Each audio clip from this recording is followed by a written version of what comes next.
अस्सलाम वालेकुम नाज़रीन, आप देख रहे हैं अनोखा अंदाज में आपका वो जमाल सिद्दीकी। उम्मीद करता हूँ आप खुश खुराम होंगे। नाज़रीन कराम, आज का सूरज तुलू होते ही जो है वो धमाका खेजियों के ऊपर मबनी खबरें हैं, जिसमें सबसे पहले आपको बताते चलें कि सुप्रीम कोर्ट ने आज जो है वो किन किन लोगों को तलब किया है। Attorney general, governor state bank, secretary खजाना और सेक्रेटरी इलेक्शन कमीशन को नोटिस जारी कर दिया। नोटिस में कहा कि इलेक्शन के लिए फंड्स की फरहमी तौहीन अदालत की कार्रवाई से ज़्यादा अहम है, लेकिन इलेक्शन कमीशन की रिपोर्ट के मुताबिक विफाकी हुकूमत ने फंड्स फराहम नहीं किए जो अदालती अहकामात की हुकूमतूली है, जिसके नताइज कानून में वाज़े हैं। इस वक्त की सबसे बड़ी खबर से के साथ आपको आगाह कर रहे हैं कि तौहीन अदालत की मुर्तकिब हो सकती है किसी भी वक्त, और आज 11:30 बजे जो मामला सामने आएगा वो तहलका खेज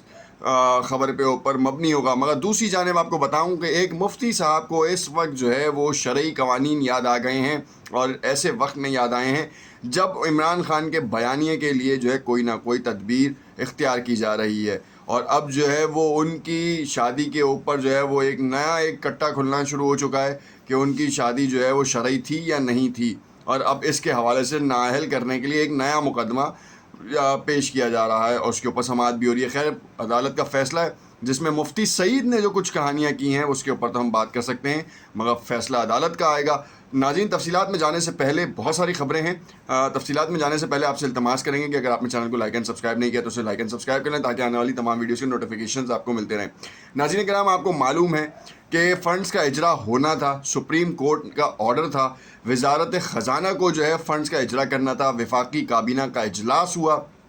2 बार इजलास हुआ। उस 2 बार इजलास में फ़ंड्स की फरहमी के हवाले से सियासी रहनुमाओं ने नए नए आइडियाज़ दिए, मतलब होशियारियाँ की। उन होशियारियों में सबसे पहली होशियारी ये थी कि सुप्रीम कोर्ट की हुक्म उदूली से बचने के लिए उन्होंने कहा कि आधे फ़ंड्स को जारी कर दिया जाएगा, जिसके बारे में हमने आपको बताया भी था, मगर ऐसा नहीं हुआ। पार्लियामान में बाकायदा कन्वेंशन हुआ, कन्वेंशन के बाद करारदाद पास हुई, करारदाद पास होने के बाद वक्त गुजरता गया, मगर कोई कहानी सामने नहीं आई, ना वज़ीर आज़म पाकिस्तान की जानिब से, ना ही जो है वो वजारत ख़जाना की जानिब से, ना ही इत्तेहादी जमातों की तरफ से कोई ऐसा बयान सामने आया जिससे ये पता चले कि पंजाब को जो है वो 21 अरब रुपए जो इलेक्शन कमीशन को बेसिकली देने थे वजारत ख़जाना ने, वो नहीं दिए, तो उसके ऊपर कोई सवाल किया जाए। अब समझा ये जा रहा था कि जस्टिस उमर अता बंदयाल को जो है वो प्रेशर में लेकर इस केस को तात्तुल का शिकार किया जाएगा, मगर अब धमाका खेजियों पे मबनी चीज़ें सामने आती रही हैं, और अब जो है वो आज का सूरज तुलू होते ही जो है वो भाग दौड़ लग जाएगी, और उस भाग दौड़ का हासिल वसूल क्या होगा,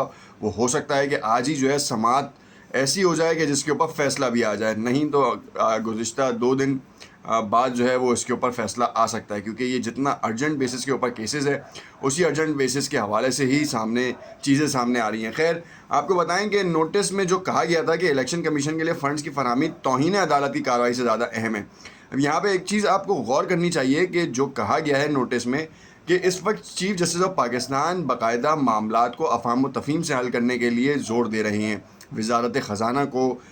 इलेक्शन कमीशन के चेयरमैन को, और तो अटॉर्नी जनरल तक को उन्होंने बुलाया, और उन्होंने कहा कि बास पर्स करेंगे कि ये हुआ क्या है, क्यों नहीं जो है ना वो अदालत की हुक्म के ऊपर काम किया गया। क्या आपको मालूम नहीं है कि अदालत में अगर उसके कानून को जो है मतलब या उसके वर्डिक्ट को चैलेंज किया जाए तो फिर क्या होता है, तौहीन अदालत का मुर्तकिब होता है, उसमें सज़ाएँ क्या हैं, ये सब चीज़ें सबको मालूम है।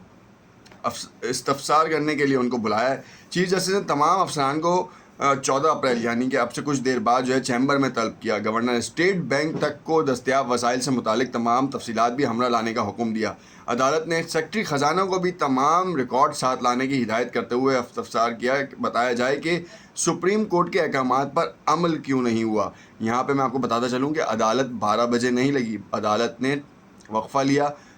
हालिया हुकूमत को टाइम फ्रेम दिया कि कोई ऐसा बयानिया या कोई ऐसी बात जो सामने आ सके मसले को हल करने के लिए, और मसले को हल करने के लिए ही उन्होंने इतना टाइम फ्रेम लिया। अब देखना ये है कि कल जो कहानी होती है यानी कि अब से 6 से 7 घंटे बाद, और उस कहानी में कौन क्या कहता है, और उसके ऊपर जस्टिस उमर अता बंदयाल जो हैं वो क्या उसके ऊपर फ़ैसला देते हैं, ये सारी कहानियाँ जो हैं वो सामने आएंगी। अब मामला सारा ये है कि ओवरऑल जो इंतखाबात के हवाले से पैसा दिया जा रहा था वो वजारत ख़जाना से दिया जाना था। हालिया हुकूमत जो है ना वो छोटे मोटे मामलात में ना फंसा के चलाने की कोशिशें कर रही थी। जजेस के मामले पे काजी फ़ाइज़ ईसा के ऊपर एक नया भूचाल आया। یہ ان کا اوور آل جو ٹرینڈ تھا وہ یہ تھا کہ پی ٹی آئی کی سوشل میڈیا ٹیم یا پھر ان کے حامی افراد جو ہیں وہ قاضی فائز عیسیٰ پہ کیچڑ اچھالیں گے، اور اس کیچڑ اچھالنے کے لیے مواد جو ہے وہ ان جگہوں سے آیا جو کہ پی ٹی آئی کے زیر اثر نہیں تھے۔ اب سینیریو یہ ہے کہ اس کو بیانیہ بنایا گیا، اس کو جو ہے وہ ایک کہنے کے نا چنگاری دی گئی کہ آگ بن جائے۔ وہ چنگاری دینے کا مقصد یہ تھا کہ جسٹس قاضی فائز عیسیٰ کے اوپر جو ہے وہ معاملات کو خراب کیا جائے، اور پھر اس کے بعد دکھایا جائے کہ دیکھیں جی یہ تو سوشل میڈیا پہ دیکھیں اپنے ہی اداروں کے معزز ججز صاحبان کے اوپر کس طریقے کی مغالطات ہو رہی ہیں اور کس طرح کے معاملات ہو رہے ہیں۔ سیاسی دنگل جہاں لگا ہوا تھا وہاں پہ جسٹس قاضی فائز عیسیٰ آئے، بیٹھے، ان کو یقین دہانی کرائی گئی تھی کہ سیاسی تقاریر نہیں ہوں گی، آئین کی بالادستی یا آئین کے حوالے سے بات چیت ہوگی، مگر جب دیکھا کہ ہر کسی نے سیاسی رنگ دینا شروع کر دیا اور وہ خود جس جگہ بیٹھے تھے وہاں پر سے کوئی اور تاثر سامنے آ رہا تھا، تو انہوں نے باقاعدہ طور پر اسپیکر سے اور اپنے احاطے میں بیٹھے لوگوں سے اجازت چاہی کہ میں خود کچھ بیان کرنا چاہوں گا، جس کے اوپر اسپیشل پرمیشن کے اوپر ان کو اجازت دی گئی کنونشن میں، اور ان کو مائک دیا گیا۔ اب اس مائک کے اوپر انہوں نے کہا کہ بھائی میرا سیاسی بیانیے سے کوئی تعلق نہیں ہے، اور میں بہت سی باتوں سے متفق نہیں ہوں، اور بہت سی باتیں جو ہیں میرے لیے ماننا بالکل بھی گوارا نہیں کرتی، کیونکہ اگر میں آگے جو ہے وہ ایک سیٹ پہ جاتا ہوں یا ابھی بھی جس منصب پہ میں ہوں وہاں پہ یہ زیب نہیں دیتا کہ میں کسی بھی ایک حق کے اوپر رہوں، مجھے نیوٹرل فیصلے کرنے ہیں، مجھے نیوٹرل چیزیں کرنی ہیں۔ یہ اس وقت بھی کہا، اس کے بعد بھی ان کا بیان سامنے آیا۔ اب جج صاحب نے تو بالکل صحیح کر دیا۔ اب یہاں پہ بتاتے ہیں چلیں کہ قانون کے حساب سے انہوں نے اپنا کام کیا۔ جسٹس عمر عطا بندیال سے ان کی ملاقات بھی ہوئی، ملاقات کے حوالے سے یہ تمام کنونشن کی باتیں بھی زیر غور آئیں اور تمام چیزیں رول اور ریگولیشن کے اوپر۔ مگر یہاں پر مفتی سعید کا ذکر نہ کرنا غلط ہوگا۔ مفتی سعید صاحب نے جو ہے عمران خان کی تیسری اہلیہ کے اوپر ایسا الزام، بھونڈا الزام لگایا ہے اور ایسی غلیظ بات کر کے جو ہے وہ عمران خان کی کردار کشی کرنے کی کوششیں کی گئی ہیں کہ عوام اس میں جٹ جائے، اور عوام جٹنے کا مطلب یہ ہے کہ ان کو بیانیہ کوئی تو چاہیے۔ عوام ولگیرٹی میں بہت زیادہ ان ہوتی ہے، تو انہوں نے اس چیز کو کہا کہ غیر شرعی نکاح کیا ہے، اور سوشل میڈیا کے اوپر یہ تاثر دیا گیا کہ دیکھیں جی یہ تو حرام کاموں میں صادق اور امین تو ہیں ہی نہیں، انہوں نے غلط حرکت کی ہے، عدت کے دوران جو ہے وہ خاتون سے نکاح کر لیا، خاتون کی عزت کیا ہے، خاتون پنکی پیرنی کے القابات سے نوازا گیا، پتہ نہیں کہاں جادو توڑنے والی پنکی پیرنی اور پیرنی مرشد اور یہ اور وہ بلا بلا بلا، مطلب ان کی فیملی کے حوالے سے بدتمیزی کی گئی۔ مگر یہاں پر کون ہے جو یہ چاہ رہا ہے کہ مفتی سعید 5 سال بعد زبان کھولیں؟ اور مفتی سعید پہلے ہی بیان دے چکے ہیں، اور آج کیوں اب جو ہے نا وہ بیانوں کی کلٹیاں مار رہے ہیں؟ کیوں ان کو انٹرویو میں لیا جا رہا ہے؟ جیسے حسین حقانی کو اچانک جو ہے نائٹ میئر ہوا اور ان کو جو ہے ٹی وی اسکرینس پہ لا کے بٹھا دیا، اور وہی حسین حقانی جو کہ پچھلے 20 سالوں میں فوج کے اوپر جتنا اس نے کیچڑ اچھالا ہے، ملک کی تاریخ میں کسی بھی پاکستانی نے اس طریقے کی حرکت نہیں کی۔ اس نے تو بلا وجہ جو ہے نا وہ رگڑا دیا ہے۔ امریکہ کی لابنگ کے اوپر عمران خان نے ایک تحفظ کا اظہار کیا تھا، اس کے اوپر تو وہ بدک گئے، سیخ پا ہو گئے، اور پھر متعدد نجی ٹی وی چینلز نے ان کو باقاعدہ اپنے انٹرویوز میں بلوایا۔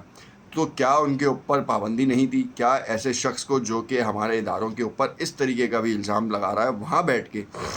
کہ جہاں سے جو ہے وہ پوری پلاننگ چل رہی ہوتی ہے چیزوں کی، جہاں سے آپ کی معیشت کے لیے جو ہے بڑے بڑے فیصلے کیے جا رہے ہوتے ہیں، اور اس میں کوئی غلط بات نہیں ہے، تو یہ کون لوگ ہیں جو مفتی سعید کو لانچ کر رہے ہیں؟ مفتی سعید کو لانچ کرنے کے بعد حسین حقانی کو لانچ کیا انہوں نے۔ حسین حقانی کو لانچ کرنے کے بعد اب کوئی نیا پیترا سامنے آئے گا، کیوں؟ کیونکہ بیانیے کو کمزور کرنا ہے عمران خان کے، اور وہ ہوتا دکھائی دے نہیں رہا۔ الیکشن کی تیاریاں شدید زور و شور سے زمان پاک سے جاری ہیں۔ عمران خان نے ایک نئی